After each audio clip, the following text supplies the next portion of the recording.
Hey, I just wanted to record this quick message before I go to bed to share some really good life advice that I stumbled across yesterday when I was watching some on TV or something. But it keep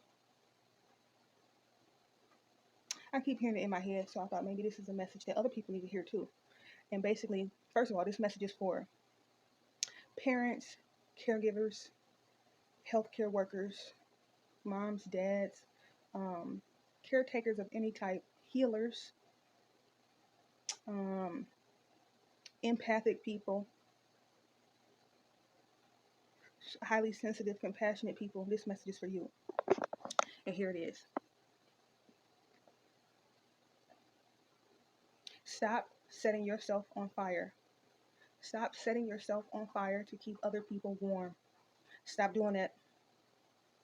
That's disrespectful to yourself and your vessel. And secondly, at the end of the day, it don't really help anybody. When you set yourself on fire to keep other people warm, essentially what you're doing is shaving years off your own life. And what I mean by that being a pretty solid piece of life advice is that well, innately as a female, as a woman, you're raised in that nurturing instinct is kind of in you. But at the same time, and especially when you're a caregiver, a nurse, just it's in you. But you have to really be careful because it can wear your physical vessel out, and the next thing you know, you beat up and broke down and sickly and on your way off this earth. And it's just something to be super mindful of and conscious of because it doesn't do anybody any justice. And for me personally, what I realized with doing that, um, actually what I discovered through that piece of advice over time through my healing journey was that actually operating in that manner, setting myself on fire to make other people warm, actually reflected back to me as I did more shadow work and introspection. It revealed to me that I actually had like the yin and yang, the divine feminine, the divine masculine energy that resides in all of us. Well, I had a wound to my divine feminine energy, a wound there, and to the divine masculine. So the divine feminine energy is the energy that resides in all of us, whether you're in a male or female body.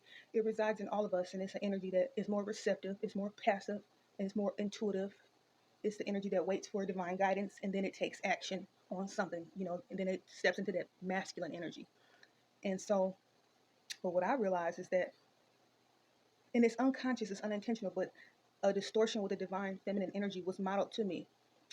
And I'm just sharing this because I don't want you to have to learn the hard way, which I had to. I mean, an example of that is how it was reflected to me in how my mom was like the rock of the family. She was the one. She was that one.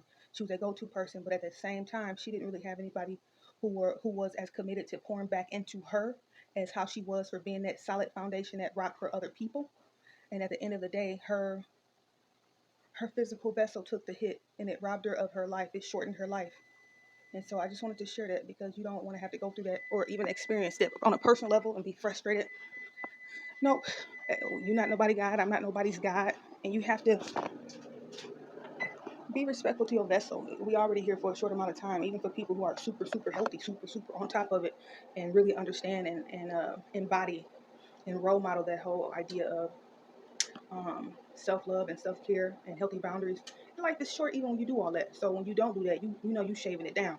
So I just wanted to share this in case this helps somebody, in case this helps somebody else. It's important to be mindful of that. Um, because I didn't realize that it was an issue. I thought that was what I was supposed to do, especially because that's the behavior that was modeled in front of me.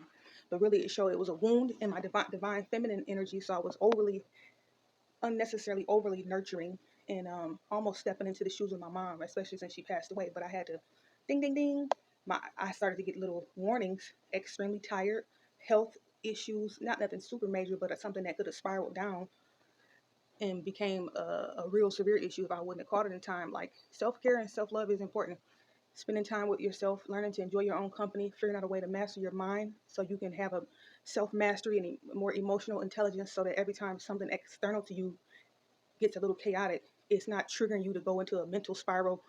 And then the next thing you know, you're releasing all this stress hormones in your body that's creating inflammation. And then there you go. You're down a spiral of impacting your health in a negative way. And so I had to learn that, not necessarily the hard way, but it would have been. And so I just wanted to share that. Stop setting yourself on fire to keep other people warm. I'm not a God, you're not a God, that's not really showing a form of love. Actually, that's some other behavior that need to be looked at, that need to be healed, because somewhere the divine feminine or the divine masculine energy within you is slightly distorted, and somehow your value, your self-worth, your value and your self-worth is somehow linked to the external validation you may get from other people, either consciously or unconsciously, when you set yourself on fire. Somehow that might make you feel good when you get a lot of pats on the back or something like that. So it's just something to look into. And I just wanted to share it because it was some solid advice. And I know it to be true and solid because my parents are living examples of that. My mom was distorted a little bit with her divine feminine, divine masculine energy, and my dad too. And for whatever reason, they didn't, at least from my perspective, they did not pour into their self as much as they could have to equally offset to offset and balance out the energy that they were pouring out. That's the same amount, if not more, of energy you're supposed to be pouring into yourself, because it's something that you can't expect that to come from some other person. It's you're responsible for your vessel. You're responsible for being balanced and maintaining a serene state of being, mindset, state.